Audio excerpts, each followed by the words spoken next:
අලුත් අවුරුද්ද කියන්නේ අලුත් ආරම්භයක්. ඉතින් මේ අලුත් ආරම්භයත් එක්කම ඔබේ ගෙදර සතුට සෞභාග්‍ය උතුරන්න යොදා ගන්නා පැල පහක් ගැන අද මම ඔයාලට කියලා දෙන්නම්. මේ තියෙන්නේ බැම්බු ප්ලාන්ට්. වාසනාව සෞභාග්‍ය සතුට උදා කරන පැලයක් කියලා තමයි අපි මේ පැලේ අඳුන්වන්නේ. ඒ වගේම පොඩි බෝතලයකට හෝ වතුරවල හෝ පස්වල මේ පැලේ හැදෙනවා. ඒ වගේම විශේෂයෙන්ම මෙයාව ඉන්නෝ ප්ලාන්ට් එකක් විදිහට අපිට පාවිච්චි කරන්න පුළුවන්.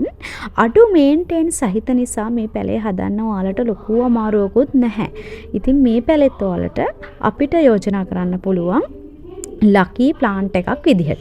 ඊගාවට අපි යන්නේ මනි ප්ලාන්ට් එකට. මනි ප්ලාන්ට් එක වාසනාව සල්ලි ගෙනෙන බවට විශ්වාසයක් තියෙනවා.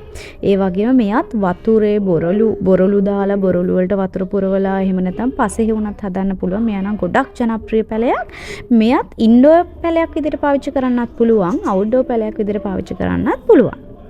ඊට පස්සේ අපි බලමු පීස් ලිලි කියන ප්ලාන්ට් එක. පීස් ලිලි කියන ප්ලාන්ට් එක සංසුන් බව සහ සාමය උදා කරන පැලයක් විදියට අඳුන්වන්න පුළුවන්. සුදු පාට මල් තියෙන නිසා මනස නිවන ගතියක් වගේම මෙයාගෙන් විද්‍යානුකූල පැත්තෙන් ගෙදර වායු පිරිසිදු කරන ගුණයක් තියෙනවා. ඉතින් මේ පැලෙත් අපිට ගන්න පුළුවන් ලස්සන සහ ලකී ප්ලාන්ට් එකක් විදිහට ඔයාගේ නිවසේ තියාගන්න. මේ තියෙන්නේ ජේඩ් පැල. මේ පැල සල්ලි ව්‍යාපාර ජය උද්‍යෝගික සාර්ථකත්වයේ උදා කරගන්න ප්ලාන්ට් එකක් විදිහට මෙයාව අපිට නිවසේ තියාගන්න පුළුවන්. වගේම අලංකාරය උදෙසාද මෙයාව අපිට නිවසේ තියාගන්න පුළුවන්. මෙයාට ඩිරෙක්ට් හිරු එළිය අවශ්‍යයි. ඒ නිසා මෙයාව නිවසින් එළියේ තියන්නත් පුළුවන්. අපි නිවස ඇතුළත තියනවා නම් ජනේලයක් ළඟ හිරු එළිය වැටෙන විදිහට තියන්න පුළුවන් ඩෙස්ක් ප්ලාන්ට් එකක් විදිහට. ඉතින් මෙයත් ලස්සන ලකී ප්ලාන්ට් එකක් කියලා කියන්න පුළුවන්.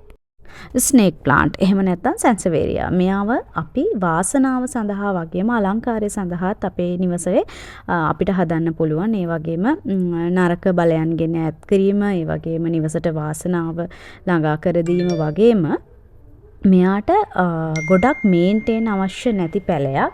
මෙයාගේ මේන්ටේන් ගොඩක් මඩුයි. මෙයාට පොහොර වතුර ගොඩක් මඩුවෙන් තමයි දෙන්න ඕනේ. ඉතින් මේ ප්ලාන්ට් එක ඔක්සිජන් නිපදවන පැලයක්. මේ ප්ලාන්ට් එක ඔයාගේ මාස්ටර් බෙඩ්රූම් එකේ උනත් තියාගන්න පුළුවන්. නිවස ඇතුළ පිටත ඕන තැනක තියාගන්න පුළුවන් ලස්සන ප්ලාන්ට් එකක්. ඉතින් මේ ප්ලාන්ට් එකත් අපිට ඔයාගේ නිවසට වාසනාව උදා කරන තවත් පැලයක් විදිහට හඳුන්වන්න පුළුවන්.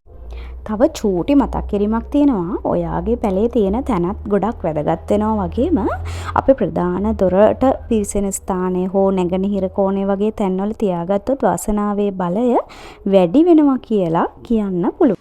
ඉතින් මම හිතනවා මගේ වීඩියෝ එක ඔයාලට ගොඩක් ප්‍රයෝජනවත් වුණා කියලා. ඔයාලගේ ලකී ප්ලාන්ට් එකේ ලස්සන ෆොටෝ එකක් මට කමෙන්ට් කරගෙනම මාව subscribe කරගෙනම යන්න. Thank you for watching the my video.